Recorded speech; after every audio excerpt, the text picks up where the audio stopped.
നമ്മുടെ സമൂഹത്തിൽ വലിയ വെല്ലുവിളി നിറഞ്ഞ ഒരു കാലഘട്ടത്തിലൂടെ നമ്മൾ പോയിക്കൊണ്ടിരിക്കുകയാണ്. പ്രത്യേകിച്ച് കേരളീയ സമൂഹത്തിൽ കുറേ വർഷങ്ങളായി ലഹരിയുടെ അമിതമായിട്ടുള്ള ഉപഭോഗവും വിപണനവും നമ്മുടെ കുടുംബങ്ങളിലും യുവതലമുറയിലും വിദ്യാർത്ഥി സമൂഹത്തിലും എത്തിച്ചിട്ടുള്ള ആപത്ത് എന്ന് പറയുന്നത്, വിപത്ത് എന്ന് പറയുന്നത് വളരെ വളരെ വലിയ ഒരു വിപത്താണ്. അപ്പൊ അതിൽ നിന്നൊക്കെ നമുക്ക് മുക്തി നേടാനുള്ള ഒരു വലിയ ബൃഹത്തായ പദ്ധതി തന്നെ ഈ സംസ്ഥാന സർക്കാർ ആവിഷ്കരിച്ചിരിക്കുകയാണ്. കേരളത്തിലെ ആഭ്യന്തര വകുപ്പിന്റെ, കേരള പോലീസിന്റെ നേതൃത്വത്തിൽ ഓപ്പറേഷൻ തൂഫാൻ എന്ന് പേരിട്ടിട്ടുള്ള പദ്ധതിയിലൂടെ നമ്മുടെ സംസ്ഥാനത്ത് ലഹരിയുടെ വിപണനവും അതുപോലെ തന്നെ അതിന്റെ ഉപഭോഗവും ഒരുപോലെ അതിന്റെ പ്രവർത്തനങ്ങളുടെ വേരറുക്കുക എന്നുള്ള ഉദ്ദേശത്തോടു കൂടി സംസ്ഥാന സർക്കാർ മുന്നോട്ട് പോയിക്കൊണ്ടിരിക്കുകയാണ്.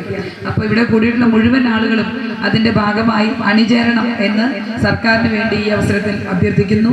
അതുപോലെ തന്നെ നമ്മുടെ വ്യക്തി ജീവിതത്തിലും അച്ചടക്കവും നല്ല സാഹോദര്യവും സമഭാവനയും ഒക്കെ നിലനിർത്തിക്കൊണ്ടുപോകാൻ നിങ്ങൾക്ക് എല്ലാവർക്കും കഴിയട്ടെ, നമുക്കെല്ലാവർക്കും സാധിക്കട്ടെ. നന്ദിയുണ്ട്. ഇന്നോളം എത്തിയ ഞങ്ങളുടെ ഈ സുവർണ യാത്രയിൽ നിങ്ങളുടെ ഓരോ ആഘോഷങ്ങൾക്കുമൊപ്പം ഞങ്ങളെയും ചേർത്ത് നിർത്തിയതിന്. Beauty Mark gold and diamonds, specially for U.